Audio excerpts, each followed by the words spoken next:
Assalamualaikum warahmatullahi wabarakatuh. Alhamdulillah, segala puji kita sampaikan kepada Allah Subhanahu wa Ta'ala yang telah memberikan kesehatan sehingga kita bisa menghadiri acara yang mulia ini. Yang terhormat para sesepuh di sini hadir Bapak Nur Hadi Magetsari, Ibu Ida Sundari, Prof. Riris, ada Prof. Bambang, ada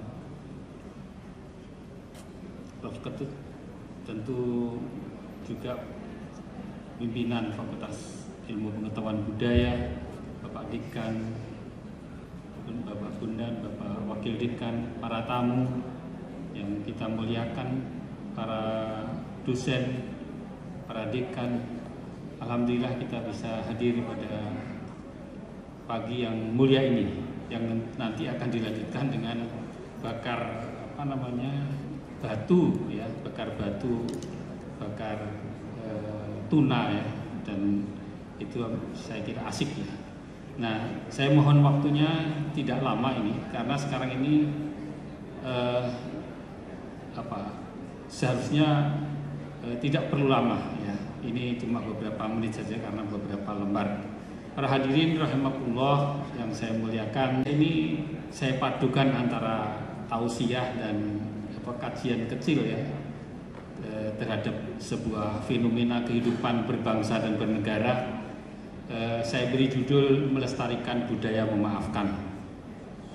Nah,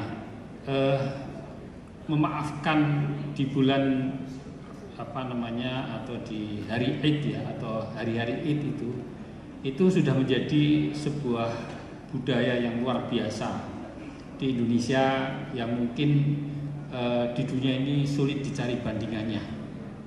Kalau kita tengok beberapa waktu yang lalu pada Id yang telah lewat ini, jutaan masyarakat Indonesia itu melakukan mudik ya, pulang ke udik ya, dalam jumlah yang sangat besar sekali, sehingga manfaatnya luar biasa. Nah, kata halal bihalal sendiri itu juga mempunyai sejarahnya. Nah, sejarahnya itu multi tafsir ya, tetapi salah satu sejarah yang saya kutip di sini adalah suatu ketika Indonesia merdeka tahun 48, itu situasi politik masih belum kondusif. Pertentangan pendapat, silang pendapat itu masih sangat kuat karena memang ketika menjelang kemerdekaan itu pendekatan untuk melakukan usaha memerdekakan diri dari penjajah ya, Belanda maupun Jepang kemudian itu memerlukan langkah-langkah yang tidak biasa dan ada berbagai cara. Nah, sehingga cara-cara ini menimbulkan friksi dan langkah-langkah yang berbeda di antara satu sama lainnya. Nah, setelah kemerdekaan itu masih terbawa. Ya mirip-mirip dengan pemilu lah gitu ya. Setelah pemilu pun masih hangat-hangat gitu ya. Nah, ini juga ketika kemerdekaan masih begitu. Kemudian Bapak Soekarno sebagai presiden yang terpilih waktu itu menyampaikan kepada Rois Am PB Nahdlatul Ulama tahun yang sekitar tahun 48, yaitu Kiai Haji Wahab Hasbuloh, menyampaikan kepada beliau bagaimana caranya bisa memadukan, bisa mengkompromikan, bisa mendekatkan, bisa mengurangi titik-titik keruncingan paham di antara para pimpinan masyarakat atau pemerintah Indonesia. Kemudian dengan begitu cerdasnya Kiai Wahab Hasbuloh menawarkan sebuah solusi, yaitu diadakan pertemuan dengan judul halal bihalal. Halal bihalal adalah sebuah kata majmuk ya, yang sebetulnya itu adalah merupakan ringkasan dari makna yang panjang. Artinya adalah kalau seandainya engkau mau meminta halal, maka saya akan berikan halal gitu ya, semacam begitu. Tetapi kemudian diringkas menjadi halal bihalal. Nah, ini menjadi sesuatu yang populer Sehingga kalau di i'rab ataupun dicari polanya itu agak sulit ya. Tetapi itulah menjadi suatu pemikiran cerdas tadi, dan kemudian menjadi sesuatu yang dilakukan oleh semua pihak. Bahkan yang namanya Lebaran itu bukan hanya Muslim, tapi seluruh masyarakat Indonesia dalam segala tatarannya dan segala agama yang ada, semuanya mengikuti, karena ini adalah langkah-langkah bagaimana menyelaraskan di antara kehidupan tersebut. Para hadirin yang saya muliakan, memaafkan itu landasannya kuat. Di dalam surat Al-Imran dikatakan wasari'u ila maghfiratin mir rabbikum wa jannatin 'arduhas samawati wal ard uiddatil muttaqin alladzina yunfikuna bis-sarra'i wad-dharra'i wal kadhimina al-ghaidha wal 'afina 'anil nas wallahu yuhibbul muhsinin. Dalam dua ayat ini dikatakan bahwa kita diperintahkan untuk memaafkan, ya, atau mohon maaf dari Allah Subhanahu wa taala dulu, ya. Karena Allah adalah Maha Pengampun. Kesalahan kita memang di samping kesalahan kepada manusia, juga kesalahan kepada Tuhan. Nah, kita diminta untuk mohon maaf kepada Tuhan, yang nanti tentu itu akan dijanjikan nilai-nilai kebagusan dan dijanjikan tempat yang mulia. Dan ini hanya bisa dilakukan oleh siapa? Orang-orang yang bertakwa. Nah, bertakwa ini kriterianya apa? Kriterianya adalah alladzina yunfikuna fis-sarra'i wad-dharra, adalah orang-orang yang memberikan sedekah, memberikan bantuan-bantuan sosial, baik secara terbuka maupun secara rahasia. Dan orang-orang yang bisa menahan amarah, dan juga orang-orang yang mengampuni kepada sesama. Nah, ini adalah kriteria orang muttaqin. Orang muttaqin itu tidak hanya pakai pecis, ya. Ini kebetulannya pakai pecis, ya, sama Pak Yon ini, sama Pak Harto di sini bertiga. Ya. Tapi takwa itu justru ada di dalam hati. Dalam hati itu siapa tahu yang tidak beratribut seperti ini lebih baik daripada kita. Karena apa? Tadi adalah orang-orang yang memberikan bantuan sosial lebih banyak, ya. Kemudian dia menyampaikan secara terang-terangan maupun rahasia, dan orang yang bisa menahan emosi, dan orang yang mengampuni kepada kesalahan-kesalahan orang lain. Ini bisa dilakukan oleh siapa saja, oleh agamanya apapun. Nah, ini ayat-ayat dalam Quran perintahnya jelas. Nah, kemudian kita lihat ajaran luhur Islam ini juga tentu dipraktekkan oleh Nabi maupun para sahabatnya. Nabi Muhammad ketika berhasil menaklukkan kota Mekah, sebuah kota yang puluhan tahun, bahkan ketika Nabi belum hijrah ke Madinah, itu adalah masyarakatnya menganiaya, menghalangi, mengkhianati, menganiaya, membunuh bahkan sahabatnya. Ketika pindah ke Madinah tidak cukup itu aja, diserang Madinah. Bahkan sahabat-sahabat terdekatnya terbunuh, Nabi sendiri ada terbunuh. Tapi ketika beliau kemudian berhasil mengalahkan kota Makkah, apa yang kita lakukan? Apakah sebagaimana kita lakukan nih? Kita menang pemilu, kemudian kita mengejek yang lain, kita menang jadi lurah, kemudian kita tidak berbaik dengan tidak. Beliau mengatakan kepada penduduk Mekah, wahai penduduk Mekah yang mereka dalam keadaan ketakutan dan sangat-sangat takut karena kedatangan 10.000 tentara. Itu 10.000 banyak, ya. Kalau sekarang tentara Indonesia 500.000 itu tidak banyak, ya. Karena mana itu Cina punya tentara 2 juta dan sebagainya, ya. Tetapi 10.000 itu banyak mengompok kota Makkah. Dan mereka mengatakan ketika ditanya, apa yang kira-kira saya lakukan kepada kamu waktu di Makkah? Orang Makkah mengatakan baik-baik saja, insyaallah, karena engkau orang baik dan ayah kamu orang baik. Ini, ya, kalau kita mau mengukur kita itu baik atau tidak, itu orang yang benci kepada kita itu apa pendapat terhadap kita. Tapi kalau yang menilai adalah teman kita, anak kita, ibu kita, ayah kita, saudara kita, atau orang-orang yang fanatik pada kita biasa. Tapi Nabi dinilai oleh musuhnya, engkau orang baik, ayah kamu orang baik, dan insya Allah kami baik saja. Itu adalah nilai. Kalau kita menjadi politikus, kok dinilai oleh lawan politik kita baik, itu luar biasa. Sementara kita tidak mendapatkan itu, ya. Nah, Kemudian ini dikatakan oleh Rasulullah, today I shall say to you what you said to this guys. Al-yawm sa'akunu ma'ala Yusuf li'ikhwati. Saya akan mengatakan kepada kamu sebagaimana Yusuf mengatakan kepada saudara-saudara. Yusuf pernah dibully, bukan hanya dibully, hampir terbunuh, dimasukkan ke sumur oleh saudara-saudaranya. Tapi Yusuf tidak dendam.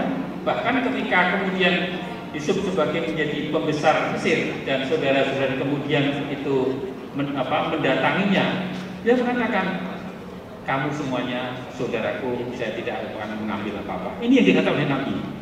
Dan kemudian setelah itu Nabi mengatakan, today there is no blame on you. Go, you are all free. Al-yawm ya, idhabu fa'antum tulaqah.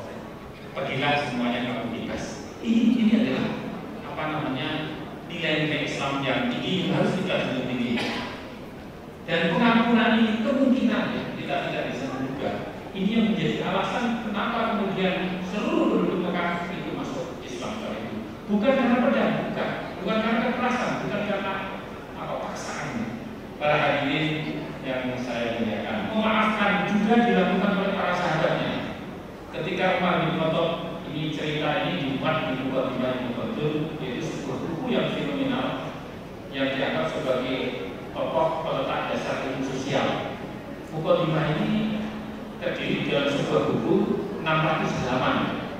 Ya, kalau sekarang mukadimah itu ya 3 baris, 4 baris, 1 halaman, 2 halaman, 3 halaman. Ini 600 halaman. Karena menjadi mukadimah sebuah buku sejarah 23 jilid, sekitar 20-an jilid ya. Gitu. Nah, cuma sejarah ini tidak begitu terkenal mukadimahnya ini. Nah, di dalam buku ini disebutkan ketika Umar bin Khattab itu tentaranya berhasil menguasai kota Yerusalem. Kemudian kota Yerusalem tersebut yang dikuasai oleh Patriark Sophronius sebagai penguasanya. Tetapi kekuasaan tertingginya adalah Romawi, kekaisaran Romawi yang sangat kuat sekali, Romawi Timur.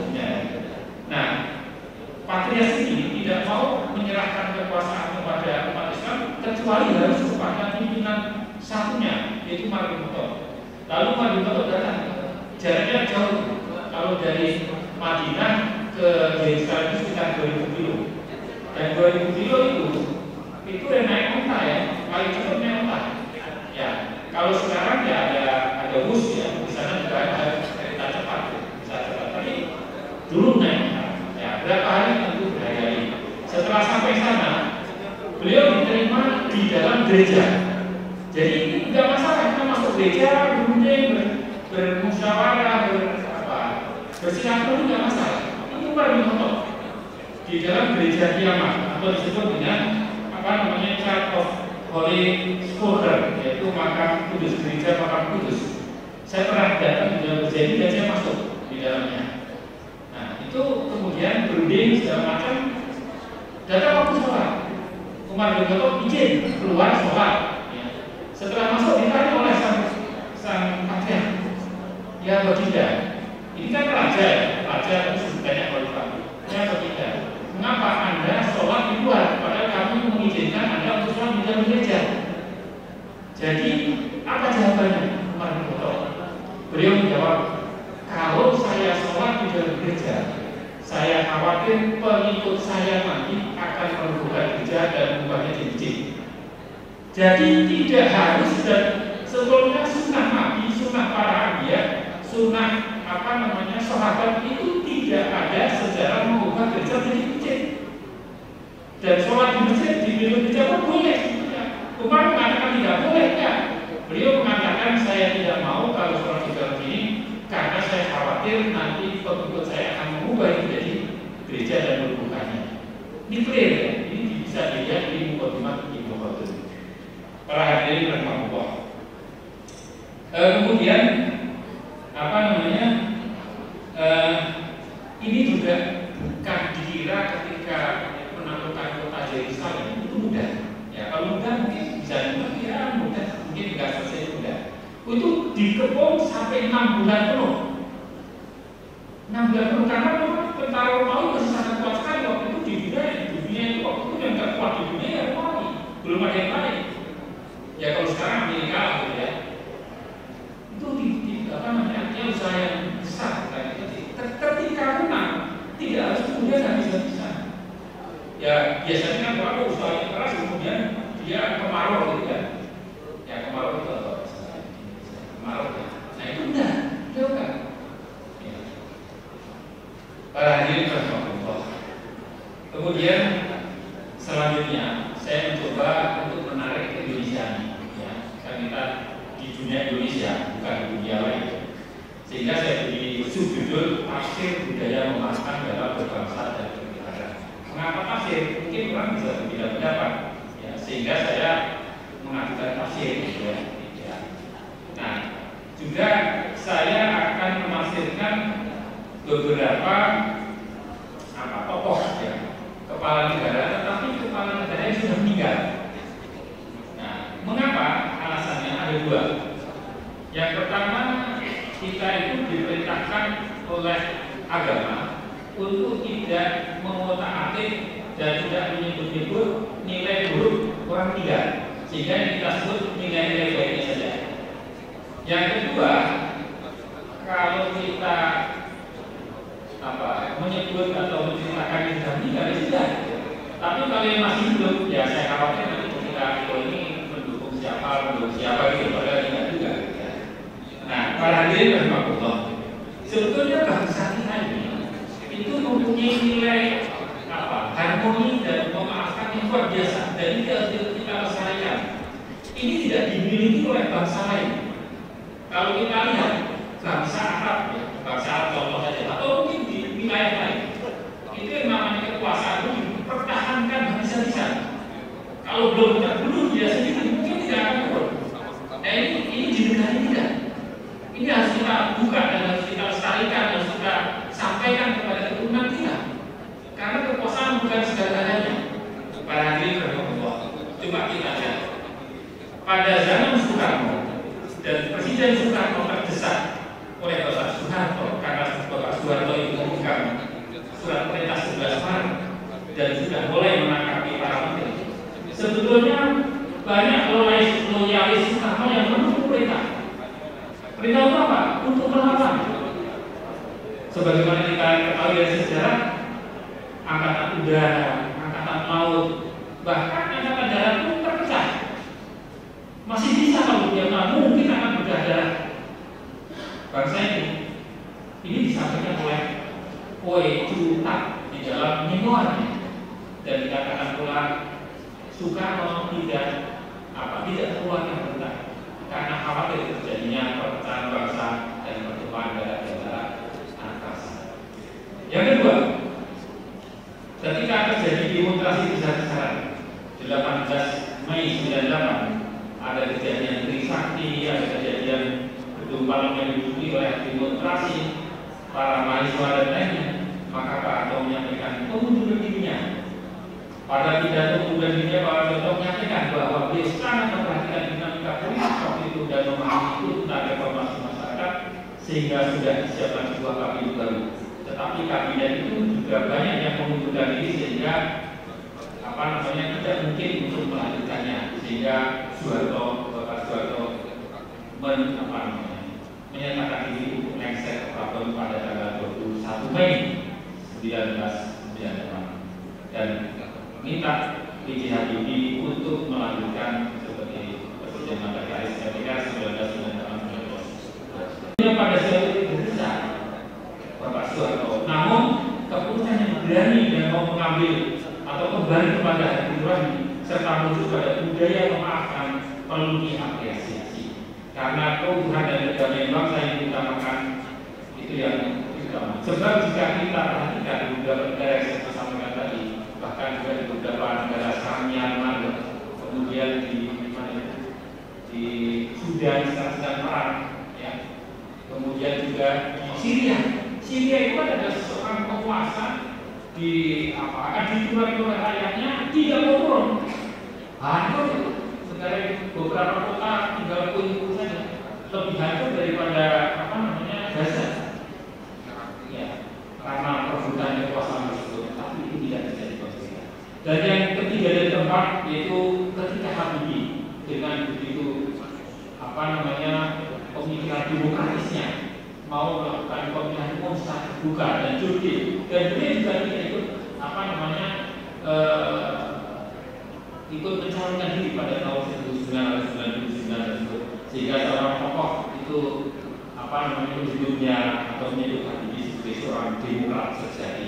Dan yang terakhir adalah Gus Dur, di mana kita kenal beliau banyak para pendukungnya pada akhir-akhir masa jabatannya yang datang ke istana untuk mendukungnya. Bahkan mereka ada yang disebut dengan pasukan berani mati yang siap untuk membela sampai dimanapun apa namanya Gus Dur ingin melakukan tapi Gus Dur sebagaimana kita ketahui keluar dengan cara kapolri. Itu bukan kebetulan.